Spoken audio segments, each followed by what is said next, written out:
Who the hell cares? That's a liberal. It's like saying, would you rather have wine or water? Wine, a half inch means a lot sometimes.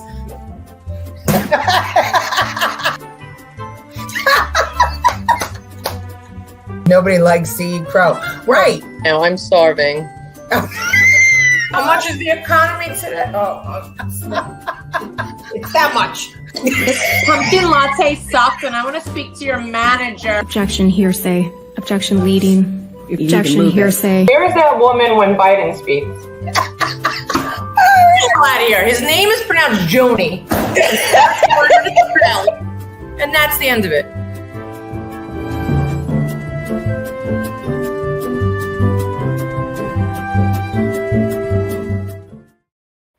Well, hi, everybody. Thank you for making it. It seems like you guys are better on time than Jen. Her internet is rebooting. She promises she'll be here soon. So I don't know. Don't expect anything funny to happen here tonight other than what's going on right now. I swear that there's no funny left in the world. Colleen Mahoney, you made it. Thank you, Colleen. And my mother, thank you, Mom. Good to have you. And our in-house comedian, Debbie Lebedo, is with us. Debbie, you need to send me another skit, another Nancy Pelosi skit. It was a big hit the week you were gone. Hello, Gloria. Thank you for joining us. And Sean Miller is with us from the Bad Squad Patriots. Thank you, Sean, for joining us, especially since I have not really been on X lately. We have a lot going on in the family. As you know from last week, Pops is still in the hospital, so prayers. He's doing much better, but your prayers are always, always welcome. So thank you for that. Thank you, Ms. Colleen. You moved over to my page. And Angela Ricca is here tonight. Thank you for joining us. So I don't know. I appreciate you're all watching us, but I just saw something and it was too close to airtime to clip. But Donald Trump stopped into a Bronx bodega after his trial, and the people there were going wild for him. Absolutely wild. In a Bronx bodega. We saw how, there she is now. Okay. We saw how everybody was going crazy for him in Chick-fil-A last week.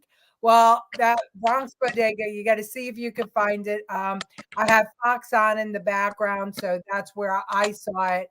But, see what's going on. Hello, beautiful Jenny. Hello, my mother. How are you? Oh, well. How are you? Okay. Well, I'm glad that your internet rebooted.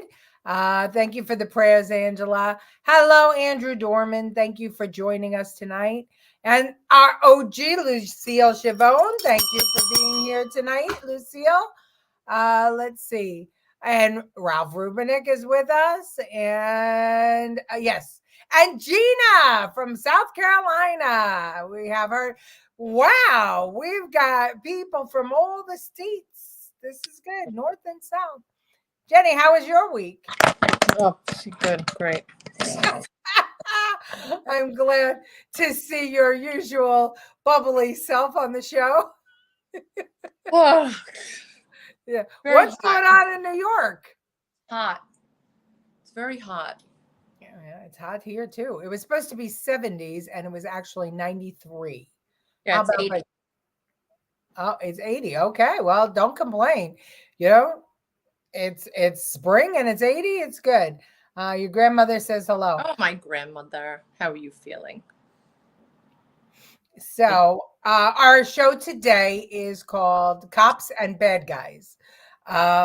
So it's not necessarily robbers. It's just bad guys. We're just talking about what was going on, Jen, in the Bronx. Donald Trump left his fake trial that Alvin Bragg is putting on, and he went into a Bronx bodega, and they were going wild for him. Wild in the Bronx. Wild. I hope we have this in the bag. I hope. We escaped, but not Jen yet. No, she's never leaving New York. It's in her blood, Ralph. 90 here, 88 yesterday. Isn't it wonderful? I love that. I love the South. I have the air conditioning on. Oh, all right, good. So does Gina. I wish I did. Where is Biden? I don't see him at all. Don't tell me he has crossed illegally into Mexico. We could only pray for that. We could only pray for that, Anthony. Please. Let him go. I mean, I think that we could take up a GoFundMe to send him to Mexico. You think? How long do you think it would be up before it like maxed out? I bet No, they would take it down. Facebook and the internet. No, GoFundMe. They wouldn't let you promote it. Well, I don't know that you would really have to. I mean, well, I don't know. You're right. You know social media better than anybody. Dem considers cops the bad guys. Well, guess what? Not on this show. Cops and tourists. Yes, cops and tourists. They might like him, but do they vote? I would say that right about now, Colleen, I am looking forward to a glorious multicultural vote for Donald Trump to be president again. Did I hear correctly? They're trying to impeach the Speaker of the House again. They're trying to remove him because he's playing too closely with the Democrats in the administration. So Mexico would send him back. It's the truth. It's the truth. Hello, ladies. Hope you all had a great day. Oh, Brian, thank you for joining us. It's Brian. Where are you? Are you in New York? Or in the South? Where are you, Brian? Michael Cox is with us. Oh my gosh, twice in a month. This is great. Mexico would reject him because he smells like Tibet. Wait a second. My earbuds aren't working. Oh, crying out loud. Forget it. Gina, how are you? Listen, I don't know. I think there is going to be an amazing turnout. I truly do. I know that we're jaded. I know, I feel the same way. Jen feels the same way. But we can't get that negative attitude. We have to have a positive attitude, and we have to, get everybody out there. And people vote with their pocketbooks. Brian is in Queens. Okay, great to have you, Brian. We're great, Gina. How are you doing? Hey, Francine. Francine's with us. That's great. Okay, so cops and bad guys. So here's some bad guy stuff.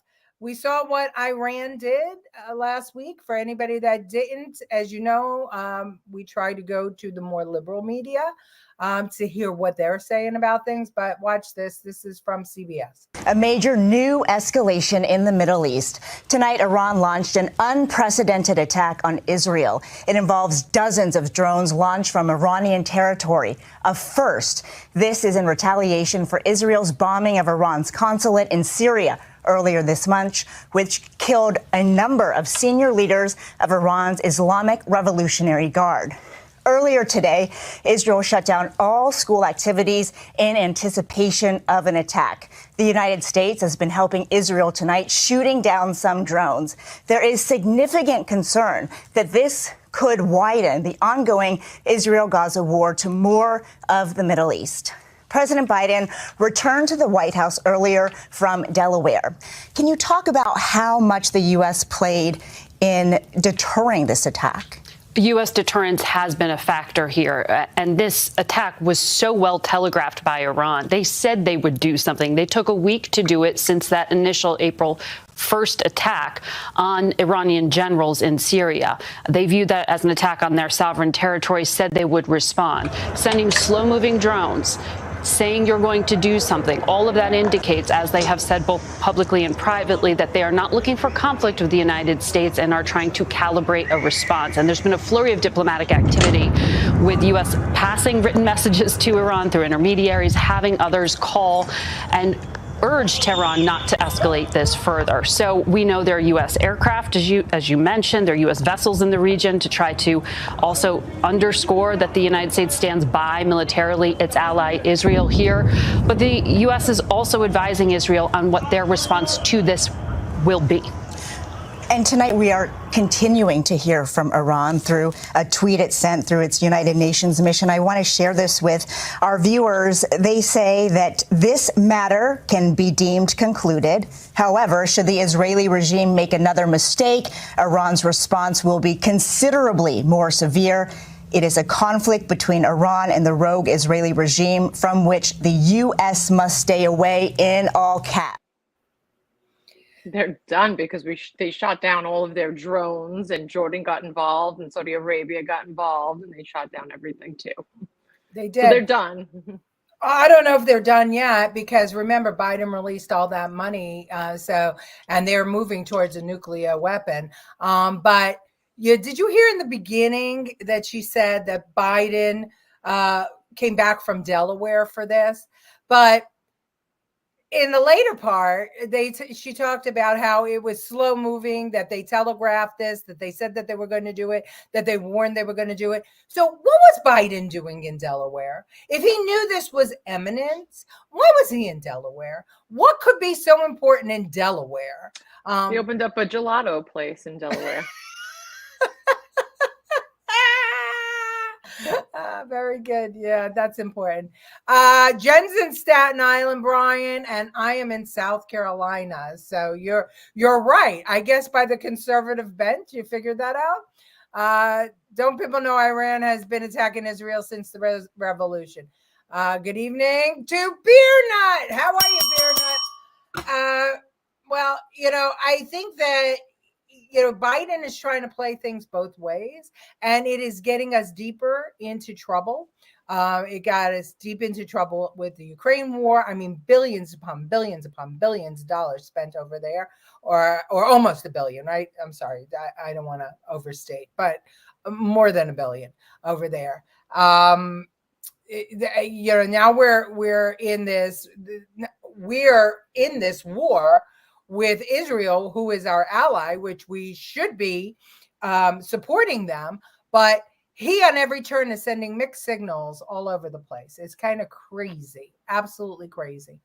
Israel needs to do what they got to do. And absolutely true. I mean, it was Hamas that struck first. So, when your ally is protecting itself, you have to shut up and let them protect themselves. Struck first. They took their children. Yes, and they still have our hostages. So they don't know where they are. They're dead. Oh, God forbid. I mean, we know that the likelihood is, but yeah, he was hiding. He was hiding in Delaware. It was a show for their people. Yeah. Brian says you look pretty, Jen.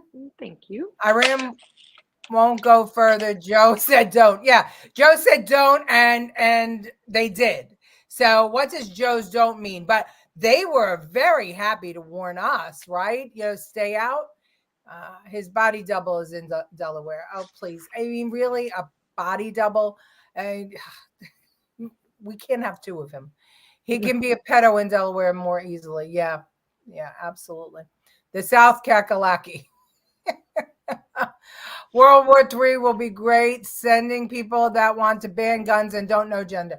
Yeah, and that's the scariest thing of all. We're not prepared with our military. We are understaffed, and it's a scary time right now. South, never been there. Well, you got to come on down. It's God's country. Hey, Maria Lupo, good to have you there. Democrat reaction is driving the Jewish vote to the Republicans. I hope so, Michael. I hope so. Somebody said earlier that, if you're in New York, you vote Democrat, and that's the way it is. And it's been true of the Black population, the Jewish population, the Irish population. the Italians, I mean, the women. I mean, these are voting blocks that have traditionally voted Democrat. I can't see how they could possibly continue on that path.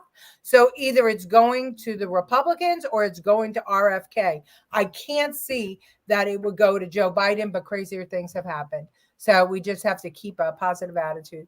Democrats blame, everybody blames Trump. Somebody, they would blame Trump for something. Oh, the White House blamed Trump for the escalation in war with Iran, with Iran and Israel. How could that possibly be? Israel will retaliate against Iran, rightfully so. Well, we hope so, because these people don't agree with you. I know you're all in New York. Well, not all of you, but some of you. But you didn't have to be in New York. Look at what happened around the country yesterday.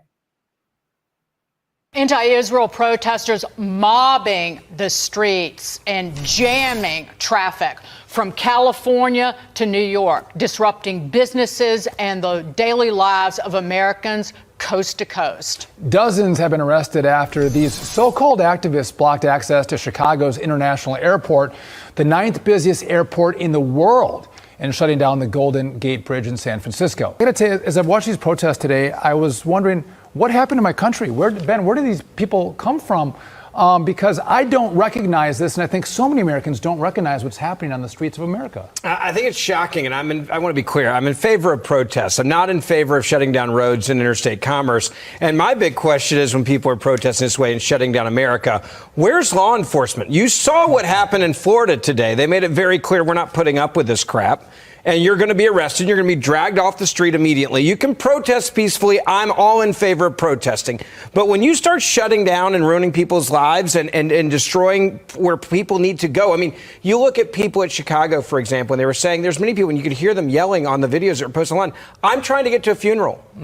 I have loved ones that are in the hospital. Please let us through. We've seen this when they shut down the M Bridge in Memphis. It's the only corridor to the trauma center. The level trauma center is number one. You had people that they say died because that bridge was shut down. They couldn't get across. You had people that had to be airlifted and go backwards on that bridge to then make it across and get to the Med in Memphis. That is the number one trauma center for Tennessee, Mississippi, and Arkansas in that area. And they let them shut it down for hours on end. On top of that, law enforcement walked arm in arm with people out there. You saw in Chicago where law enforcement was just sitting there. They're doing nothing because they've been told basically to stand down. They've been told, let them do it. And as long as no one gets hurt, then somehow this is okay. I must say, I'm rather struck by the fact that these protests took place today after Iran had attacked Israel directly for the first time. Yeah. There was some thought that maybe you would get a little bit of a halo effect with people saying, well, wait a minute, that doesn't seem like an appropriate thing to do. Israel really is under the gun here. They really are at risk. Iran actually really does want to eliminate Israel. So maybe we should give them the benefit of the doubt. So, Jen, how long would these protesters last in Palestine if they were in Palestine? A minute. A minute. I mean, somebody said here, how do they organize it? Colleen said, how do they organize so well? Well, Facebook and social media. Well, you know, private groups. Yesterday, if you tried to do anything on Facebook, it was a little difficult during these protests. So I think that, yes, they are using the Facebook to organize. So what does that tell us about Facebook, right? That they are liberal. Yeah, they don't go against them. They would shut that down immediately. Yep. Yeah, it is. Trump gets blamed for everything. The thing is that I don't even think that these kids actually know what they're protesting. I don't think that they understand that in Iran, if you are gay or if you want to use pronouns, they're going to throw you off a building or burn you alive. Your pronoun's going to be headless. And women, I mean, the big issue right now, in the libs on the left is that women have the right to an abortion. Mm-hmm. Could you imagine women are walking around in 100-degree heats in burqas? Not even that. I'm sorry. No, if you have an affair with your husband, they behead you and put your head, the wife's head, on her parents' post in front of their house for 1 month. Yep. And you have to walk past her head. I mean, they don't understand, what they're protesting for. So either they're being paid by somebody to do it, or they're being brainwashed into thinking somehow that Palestine was a free place. And the people of Gaza voted for Hamas to be their leaders. And Hamas treats women abominably. I mean, so half those people that were protesting on those bridges, they'd be dead if they were Well, you'll never see them marching here for women's rights in Palestine or in Iran or in Iraq. You'll never see that. No. But they're fighting for their rights now here. But and that's what drives me nuts is that these kids are coming from college campuses, most of them, and they're being encouraged by their professors to protest like this, and they have no idea what they're protesting. They just want to be a part of history. That's it. That's that's Maybe. all. It's just a notch on their belt. I believe they're being paid. I do. Hi, Howard Zim. Good to have you. Look, you're later than Jennifer tonight. Okay. Let's see. Oh, okay. This is a lesson. I'll let you read that because we have comments up the wazoo here. Death to America remedy. Yeah. Well, we are dying slowly. We're dying slowly. And this generation is the one that's going to kill us. They get what they vote for, and voting has its consequences. Yeah, well, we get what we vote for too, Ramon, unfortunately. So I don't know. What is your opinion on the Civil War movie? I fear it will be a future disaster. Okay, so I went to go see Civil War last night. Yeah, Jimmy said you posted it. He's like, I wanted to see a Civil War movie. Not Gone with the Wind. Yeah, well, it's not what you expect. I don't know what anybody is. Oh, well, Jen's gone. So I guess I'll take this opportunity to just talk. It's not a movie. It's a movie of how can I explain this? It was made for the millennials and for the Gen Z. It is a movie made up of sound bites, but it is not. It doesn't take a political side. So in other words, it's not like the conservatives versus the woke. It's not that. It's not a particular Democrat versus Republican. I'm not going to spoil it, but I will say this. In the first few minutes, you learn that the WF, the Western Forces, which is trying to take down the president, which has overstayed his term, because he took an illegal third term. The WF is the combined forces of Texas and California. So the two largest, one blue state, one red state, with the two most electoral votes. So let that sink in for a minute. And the story is about 4 people, members of the press, a photojournalist, a writer, an older writer for the New York Times, and a young woman who wants to break into photojournalism. And apparently there's been a civil war in America for some time. And they have to take the ride from New York City, which, by the way, people begging for water, from the NYPD. The NYPD is guarding the water. And they have to go to D.C. And they have to go 839 miles to get to D.C. because if you get to D.C., if you're a press person, the president is having the press executed. And because all these factions are out there, you'll get shot at or killed if one faction catches you or another and you don't answer their questions right. So there is a woke faction. There is a supposedly woke faction. There is a supposedly conservative faction.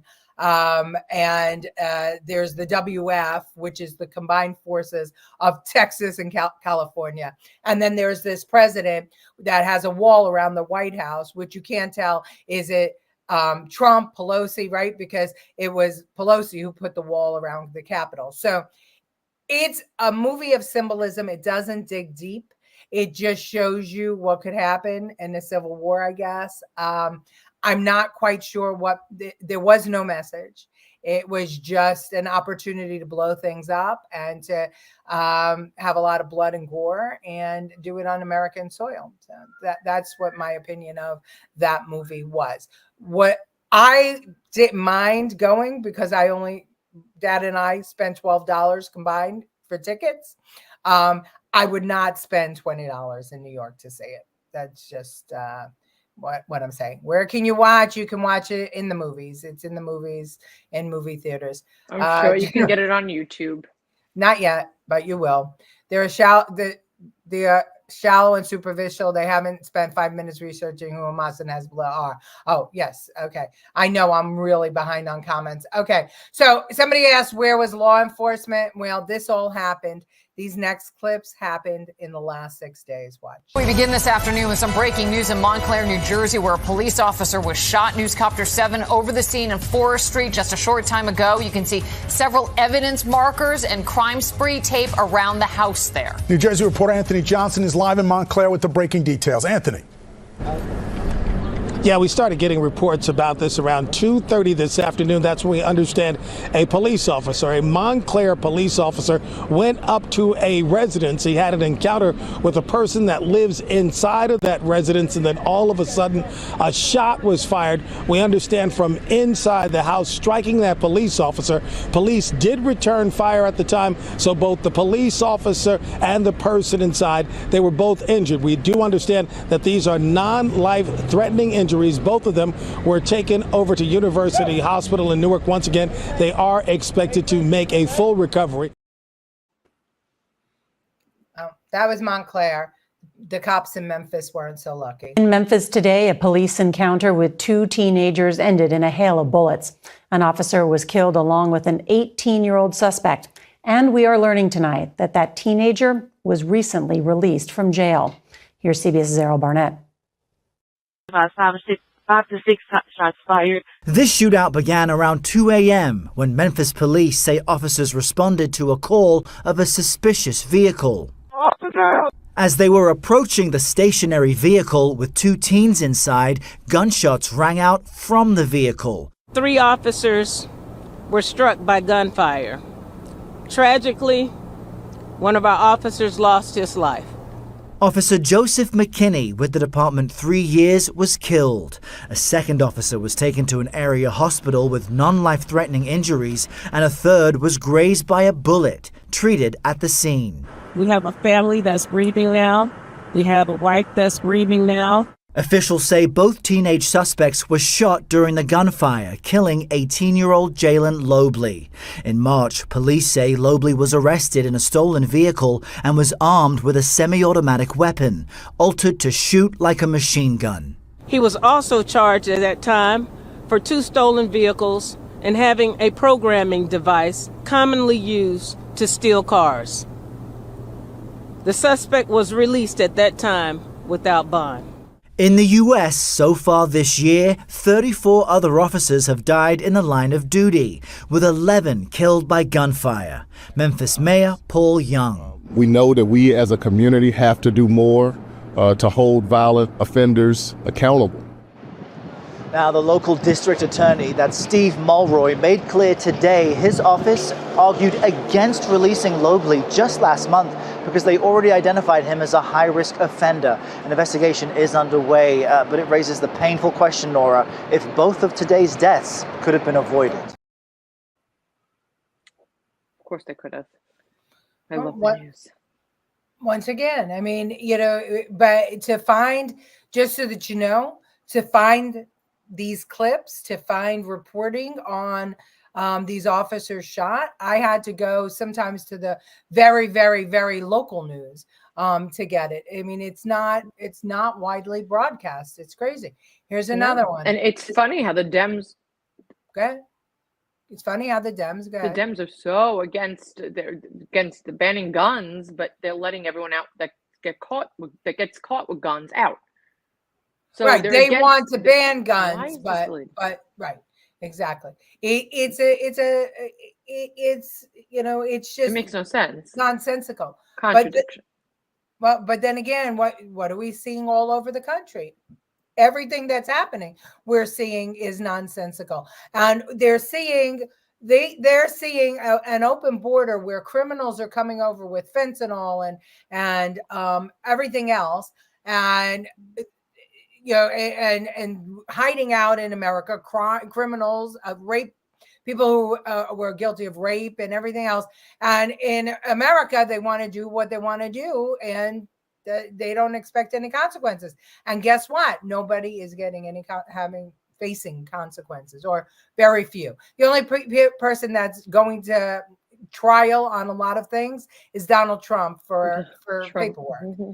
Yeah, well, this happened in Syracuse. But we begin with breaking news. There has been a police shooting in upstate New York. Our CBS affiliate in Syracuse says multiple officers were shot in Liverpool. That's about 5 miles out from Syracuse. A very sad update, a grim update, as Upstate Hospital now is the scene of tragedy. Those two officers, one city officer, one sheriff's deputy, taken to the hospital with serious injuries, now succumbing to those injuries and passing away, according to a source close with the investigation. So, all right, we have a lot of comments here to catch up on. Okay. Okay. Ralph says Civil War is subliminally suggesting the end. And Howard says he'd rather watch fat women twerking. Yeah, I know. Today's show is a little bit deep, but we got to talk about it. We've got to talk about the fact that our police officers are getting killed by people that they're letting out of jail. And so crime is running rampant. And, the fear factor is what usually drives people to give up their rights, right? The more you fear, the more likely you are to give up your rights. Yeah. And there's one thing the Dems want. What is it, Jen? You said it before. Our guns. Our guns. Yeah. Yeah. So if now they start, but you don't get prosecuted if you have a gun. Yeah.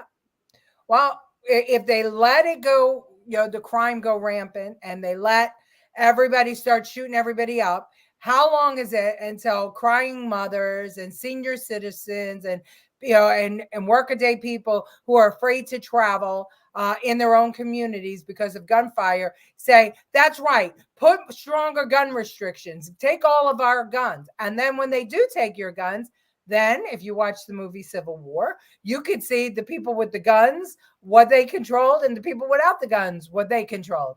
I mean, it's, I agree with you. It is subliminal, Ralph. It's subliminal. North Carolina, largest crime demographic is teenagers. I think that's probably everywhere. All this violence is absolutely pointless and insane. Well, I think it's for a reason. Murdered by sociopaths, yeah. And they are for abortion and against the death penalty. That's right. The inmates are definitely running the asylum. My water is running. I've got to go catch it. Okay. See you later, Sean. Debbie Lebedo, they sure are. Okay. Victoria Ferrara has joined us. There's no accountability for anyone except for Donald Trump. And except if you are a conservative somehow. My nephew went to the police academy, became a cop. He was shot in the first 2 weeks on the job, and he quit in about a month after that. Thank God he's okay. Thank God. Anyone who tries to shoot a cop should have death penalty. Well, it used to be that way in New York. Not anymore. It's okay for illegals to have guns per Democratic judge. Yeah. Wow, this is frightening and terrible. It's true. Good to have you with us, Martin Lee. I also think the Dems are fine with it because it's mostly Black communities that are killing each other, and they are racist and want them to kill each other. Well, I mean, it's amazing to me that the highest, the demographic with the highest abortion rate are Black babies getting killed, and nobody's carrying on about that except for white Christians, right? That's the driving force against the abortion, and the lives that they're trying to save are Black and Hispanic babies. So go think about that. Okay, so this is something that was all over every news station. It was Dexter Reed, a gentleman that was stopped by police for a seatbelt violation that ultimately wound up dead. 92, I think it was, shots fired, and all of the news carried it, condemning the police officers. But guess what happened? After an investigation, they found out that he shot first. Watch. 26-year-old Dexter Reed was driving in his white SUV back in the middle of March when police came upon his vehicle in plain clothes. According to a report just issued by COPA, which is the Civilian Office of Police Accountability, those officers came to his car purportedly wearing a seatbelt violation. That was allegedly the reason for the police approaching Mr. Reed's vehicle. What happened in the ensuing 90 seconds is 96 shots were fired within 41 seconds of time. There is an exchange, and we're about to play this for you. We have edited out some of the vulgarity from the exchange. This shows the officers coming up on Mr. Reed's vehicle, asking him to come out of his vehicle. COPA today is saying that, and I want you to think about this as you're watching it, that it appears Mr. Reed fired first. The video does not make that abundantly clear, but COPA, who has been working through this video over a series of weeks, says that indeed the suspect fired first. Roll the window down. What are you doing? Roll this one down. Roll that one down too. Hey, don't roll the window up. Don't roll the window up. Okay. Do not roll the window up. Lock the doors now. Unlock the doors now. Unlock the doors now. Open the door now. Open the door now. Open the door now. 11-6-4 David, shots fired, shots fired. And that is just the beginning of the shooting. Again, 96 shots fired within the span of just 41 seconds. COPA's analysis of this video indicates that the man behind the wheel there, 26-year-old Dexter Reed, indeed fired first. One of the key questions is, of course, what was bringing so many officers to surround that vehicle? This is a gentleman who we understand did have a history in the last few weeks before this shooting, which killed him, that he had brought a weapon into a street festival, but whether or not that history plays a part in this incident. I mean, first off, you run a license plate, you run the person who's registered to, you can see who's driving the car.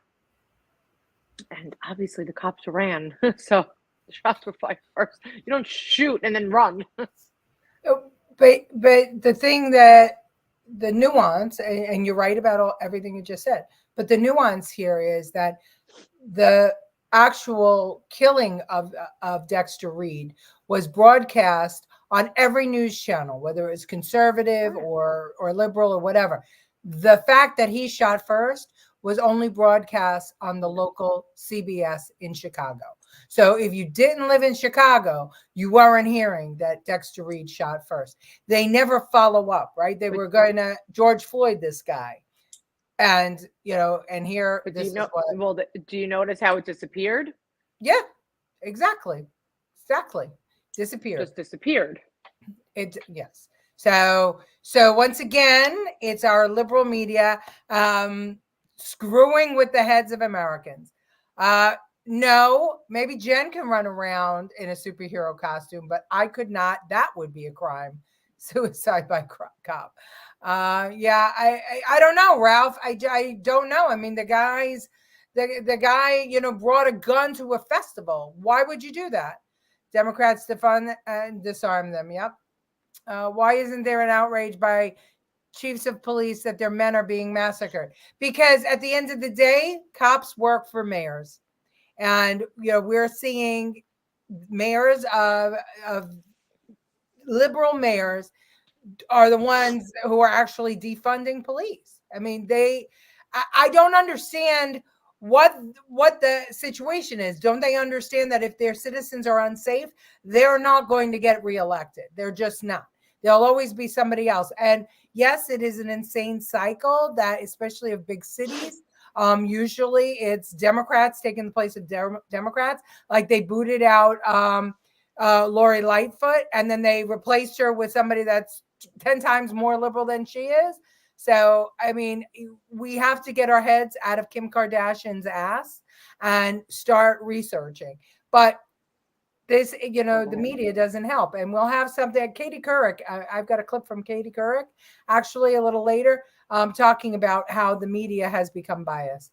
Okay, Joan will fight crime. Leticia will just drive the Batmobile. Excellent. Okay. All right. Well, actually, let's just prove my point. I will play it now. Here's Katie Couric. First of all, trying to be middle of the road and then catching herself in her liberal web. Watch. But, I have been trying to spend a little more time understanding why people are supporting Donald Trump. And I don't know if that's something that you all think about. I mean, I actually need to talk to more Trump voters. Mm-hmm. I think there are a lot of things. I think it's a confluence of many factors. And again, I'm not a political anthropologist, so this is just me riffing on and theorizing on what is happening. We had dinner with some friends last night, some really super smart people. And I was saying that I thought income inequality was actually at the root of so much of this. The fact that people at the top of the food chain are making so much money. And then people are struggling. The middle class has cratered. People are worried about their kids and their standard of living, and if they're going to be able to have the middle class life that maybe they did. I think there is a lot of white displacement going on with whites, and by 2044 will be the minority race in this country. So I think there's a lot of discomfort about this innate superiority, whether acknowledged or not, that a lot of white Americans feel. But I think class resentment is such a strong, visceral motivator and really shapes how people feel about themselves and others. I don't know if you've ever resented people, but constantly. Obviously. It's real. Almost like it's bile, that you really resent. And as I was talking to a friend, and she was saying, well, he's not going to fix these problems, but I think he's just a vessel for their anger and grievance. But and isn't resentment. it interesting, Katie, though, so I watched a couple of the focus groups for folks in New Hampshire, and it's exactly what you're saying, right? They're like, okay, here's the problem. I don't like Trump, but I need to keep my job. And I don't like Trump, but financially I did a little bit better, not a lot better, a little bit better when he was president. And I think that what you're saying makes so much sense. But at the same time, he may be the vessel, but they also willfully ignore the fact that he cheats the people who have worked for him. He doesn't pay his bills. He is like that he doesn't care about them. He doesn't care about them. Like we never gave our opinions about stuff. Mm-hmm. Do you feel liberated we said what now? was happening, and we asked questions. Yes and no. I mean, I think there are too many people with opinions without portfolio out there. Yep. They're not experts, and they just blab about anything to fill the airtime or to seem smart, and they really don't know what the hell they're talking about. So, I think I sometimes long for the days when you reported what was happening, and then perhaps you went to someone who had expertise in an area, and maybe even people who had expertise who disagreed. And there was a clear delineation between someone reporting what was happening and someone opining on those events. First off, she's talking about herself. Secondly, she looks like Vilma from Scooby-Doo. What happened to her? I wouldn't know that was her if she spit on me and punched me in the face.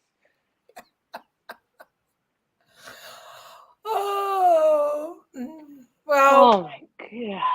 I mean, she was trying to stay middle of the road, but she couldn't help saying Donald Trump doesn't care about you. And then she's talking about that when she was a reporter, she didn't have an opinion, but she had zero problem giving her opinion. I mean, and then who said it here?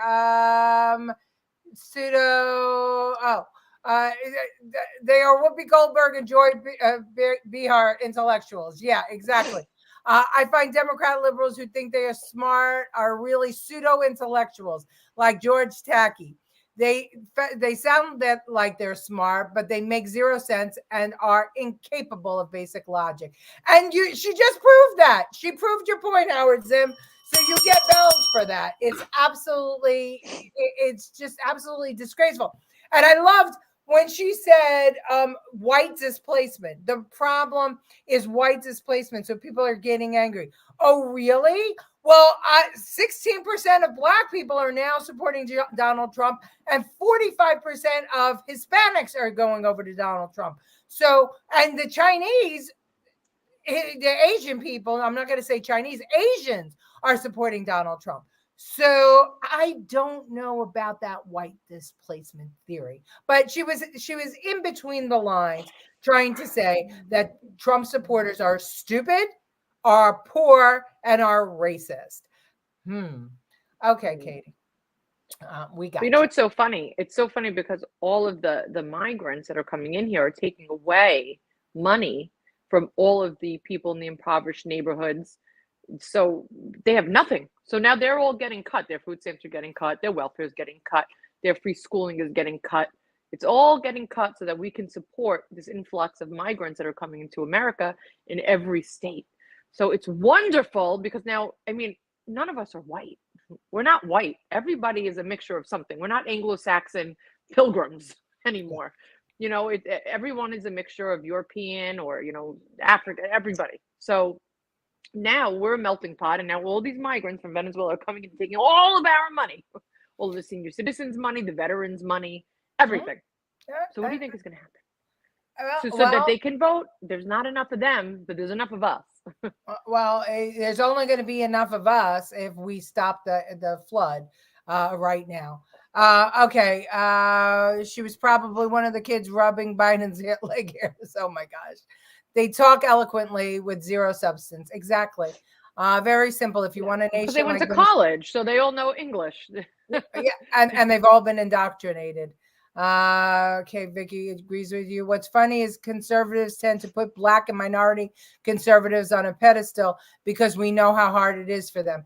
The truth is that I do. When I was a Republican leader, I started. We had ethnic clubs, and Vicky Ferrara could attest to that.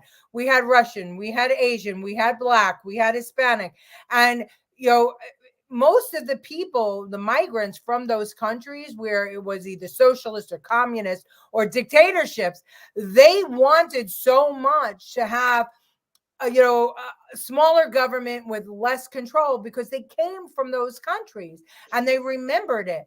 And so those are the people that are now coming over and they're becoming conservatives. I'm not going to say Republicans because Republicans have lost their ways. It really is conservatives. Tommy Bellata, so glad my son is looking at Catholic conservative colleges. That's the best way to go, Tommy, the best way to go. Some lib told me yesterday that if I didn't know what a bimodal curve in relation to biology is, that I couldn't possibly have a master's degree. He said it's high school math. I told him I skipped high school. So he said my master's is meaningless and BS. Listen, they're all so. Was that the liberal that you saw as a barista in Starbucks, Chloe? With his PhD? Making your latte grande, venti, whatever it's called? I'm sure that's where you met him. Excellent. All right, Chad, calm down. Excellent. Oh, I love it. Oh, okay. So we were talking about the border. Look what happened just before we went on the air. For me, there is something. That one. Hear ye, hear ye, hear ye. All persons are commanded to keep silent on pain of imprisonment while the House of Representatives is exhibiting to the Senate of the United States articles of impeachment against Alejandro Nicolas Mayorkas. Resolved that Alejandro Nicolas Mayorkas, Secretary of Homeland Security of the United States of America, is impeached for high crimes and misdemeanors, and that the following articles of impeachment be exhibited to the United States Senate. Article 1, willful and systemic refusal to comply with the law. Article 2, breach of public trust. Alejandro N. Mayorkas breached the public trust by knowingly making false statements to Congress and the American people, and avoiding lawful oversight in order to obscure the devastating consequences of his willful and systemic refusal to comply with the law and carry out his statutory duties. He has also breached the public trust by willfully refusing to carry out his statutory duty to control the border and guard against illegal entry, notwithstanding the calamitous consequences of his abdication of that duty. Wherefore, Alejandro N. Mayorkas, by such conduct, has demonstrated that he will remain a threat to national and border security, the safety of the American people, and the Constitution if allowed to remain in office, and has acted in a manner grossly incompatible with his duties and the rule of law. Alejandro N. Mayorkas thus warrants impeachment and trial, removal from office, and disqualification to hold and enjoy any office of honor, trust, and profit under the United States. Mr. President, that completes the exhibition of the articles of impeachment against Alejandro Nicolas Mayorkas, Secretary of the Department of Homeland Security. The managers request the Senate take order for the trial, and the managers now request leave to withdraw. That would be, Madam President. Thank you, Mr. Green. The Senate will duly notify the House of Representatives when it is ready to proceed. You may proceed to depart. I don't know why his name bothers me so much. Mayorkas? Alejandro His whole Nicolas name. Mayorkas? There's a few names there. I can't listen to. That's one of them. Well, what bothers me is his appointment as the head of the Homeland Security. So that whole thing to read the articles of impeachment took 32 minutes. It was this big and it was amazing, but I couldn't fit it all in the program. So I just thought I'd give you the highlights of it. But go to the Hill. They have the whole thing. It is remarkable. The information they have in there is, we know what's going on, but it's hair curling. What I want to know is how many news stations are going to show it. And what also I want to know is how is Chuck Schumer, with the border, the open border being the number one issue in America for both the Republicans and Democrats, how is he going to not give this a trial? He has to. If he doesn't give this a trial, I can't imagine how the Democrats don't lose even more votes in November. I can't imagine. The only thing that he could possibly say is the National Security Act. But if you saw, Johnson is pulling it apart, the National Security Act, and he's breaking it up into money for the border, money for Israel, money for Ukraine, and he's going to bring it up in 3 separate tranches. So that will be interesting, but we'll see what's going to happen with that. Okay, what do we have? Andrew Dorman, Trump is one of the best, has good points and some bad points. Shooting the police is wrong. Yes, absolutely. Debbie, they take lessons from Kamala Harris, talking but not saying anything. This is true. I think she was probably a newscaster at some point. Schumer will put the impeachment in Joe Biden's garage, never to be seen again. I love you, Howard. Schumer will not do anything. I don't see how he can't do anything. That's the whole thing. If he does nothing, they're screwed. It only took 3 years. Yeah, it did only take 3 years. Yeah, Camilla. He's just part of the problem. So what happens to him now? Well, he's impeached now. So now he's got a trial in the Senate, supposedly. They can't not have a trial. They have to have one. They can vote to impeach him or vote not to impeach him. But they have to have a trial. And if they don't, I think we're going to see a lot of people going crazy because, as Jen rightly said, and in this 32-minute reading of the impeachment articles, the congressman actually talked about New York and how New York was going broke and how in underserved communities, they were losing everything that was helping to support them because of this. So interesting stuff. Yes, the fish does stink from the head. Even if it was removed, whoever takes over will do what Biden wants. It's pointless. Yeah, but it's an exercise, I think, John. It's one that had to happen. Chuck the Schmuck won't do anything. Okay, I'm hoping. I want to see. This is now a chess game. And that's, unfortunately, our lives are a chess game to Washington. This is why both the Republicans and the Democrats suck, because they're playing chess in time for an election. That's what they're doing. Yeah, you mean what Obama wants. Good point, Colleen. And if he's impeached, then what? Then somebody else gets appointed. Schumer going to have a Sunday morning press conference saying he's not going to do anything because in general, those press conferences are useless anyway. We'll see. Yeah, I mean, how can he escape? Does he go away? Well, he's being impeached and he could be tried if somebody brings a case against him. Democrats don't care about the border. They only care about abortion. Well, they think that's their number one issue. Where the Democrats walk, even the grass stops growing. Yeah.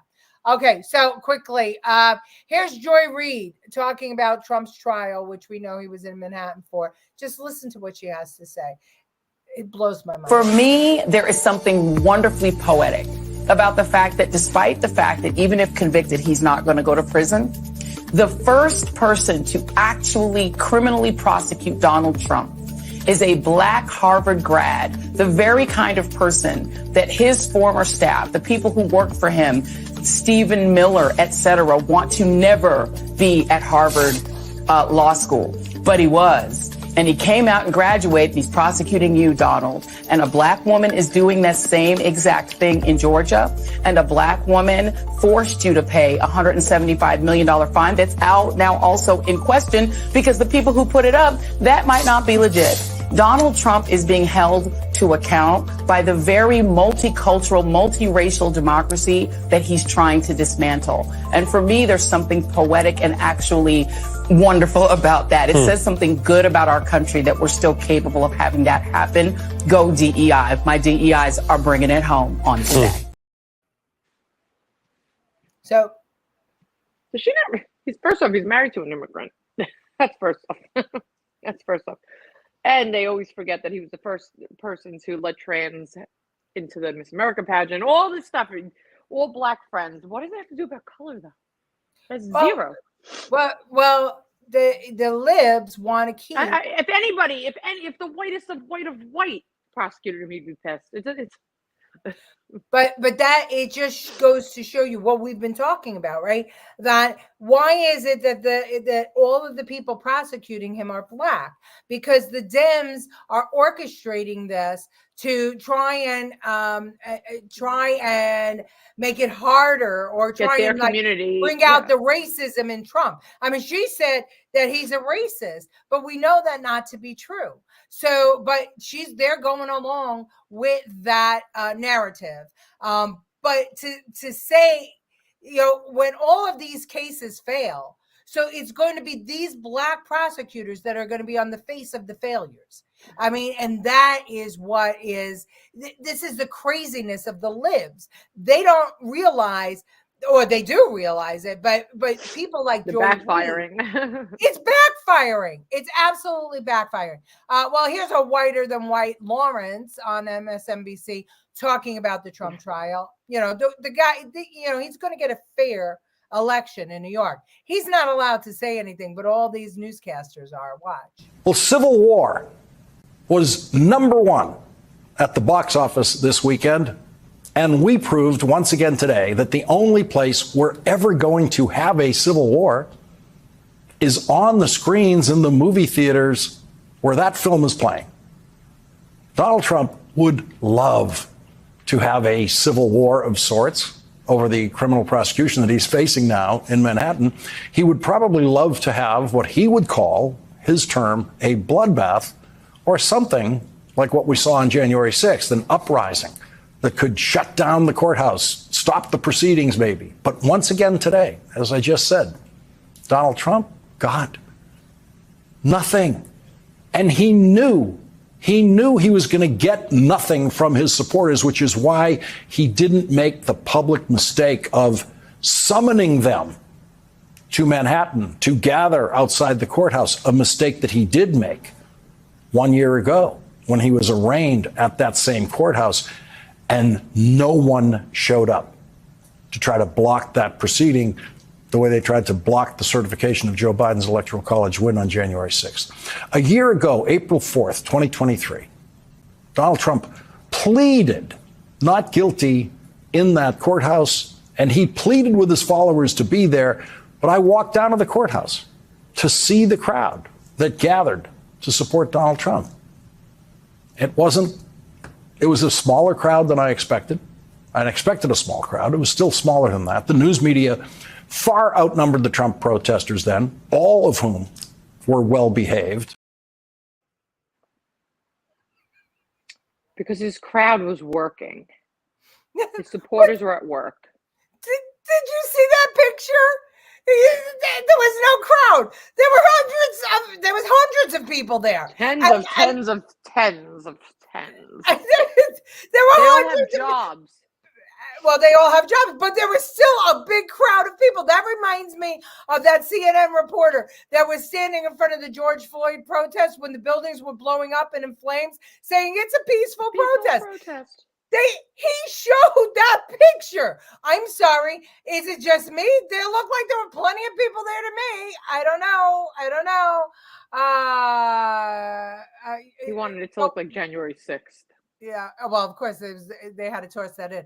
Americans are suffering in every race. That's the problem. And that's why Trump's popularity is going up in every demographic. They are the racists. It's absolutely the truth. And,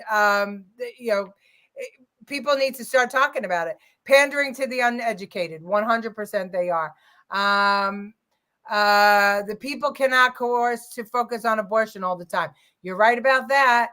This is interesting, sad, sickening, but still it is interesting. It is interesting, Martin. Very good. Thank you. We got one more, and it's from Trump. And listen to what he had to say about just listen, because we're over. Thank you very much. We had some amazing things happen today. As you know, my son has graduated from high school, and it looks like the judge will not let me go through the graduation of my son, who's worked very, very hard. He's a great student. I'm very proud of the fact that he did so well. I was looking forward for years to have graduation with his mother and father there. And it looks like the judge isn't going to allow me to escape this scam. It's a scam trial. If you read all of the legal pundits, all of the legal scholars today, there's not one that I see that said this is a case that should be brought or tried. It's a scam. It's a political witch hunt. It continues, and it continues forever. And we're not going to be given a fair trial. It's a very, very sad thing. In addition, as you know, next Thursday, we're before the United States Supreme Court on a very big hearing on immunity. And this is something that we've been waiting for a long time. And the judge, of course, is not going to allow us. He's a very conflicted judge. And he's not going to allow us to go to that. He won't allow me to leave here for a half a day, go to D.C. and go before the United States Supreme Court because he thinks he's superior, I guess, to the Supreme Court. We got a real problem with this judge. We have a real problem with a lot of things having to do with this trial, including the DA, because you go right outside and people are being mugged and killed all day long, and he's sitting here all day with about 10 or 12 prosecutors over nothing, over what people say shouldn't be a trial. So I just want to thank you very much, but that I can't go to my son's graduation, or that I can't go to the United States Supreme Court, that I'm not in Georgia or Florida or North Carolina campaigning like I should be. It's perfect for the radical left Democrats. That's exactly what they want. This is about election interference. That's all it's about. Thank you very much. That's so sad. His poor son, you punish a child. Yeah. So, I mean, think about it. think about how are the suburban women going to react to the fact that he wasn't allowed to go to his mother-in-law's funeral.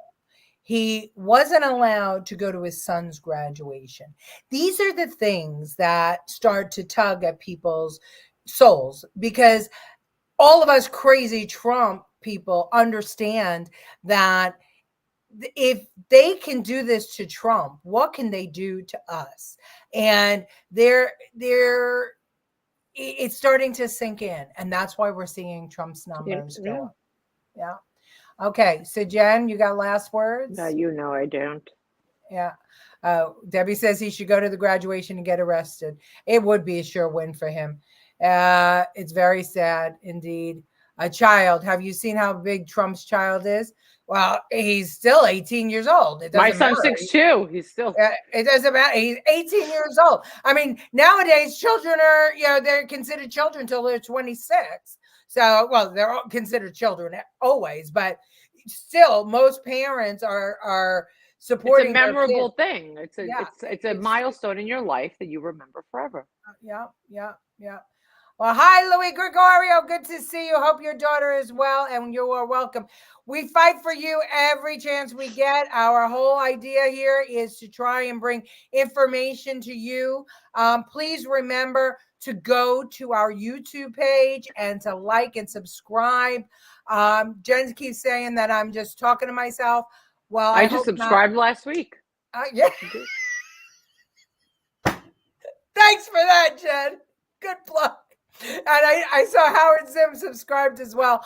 Just like and subscribe on YouTube. It has a broader reach. And maybe we could show people some common sense here that, the news media, they're not all unbiased. And Washington is a freaking swamp. I don't care which side of the aisle you're on. Okay. Anything else? No. Okay. Colleen says it all. Good night. Good night, everybody. We will see you next Tuesday. Good night.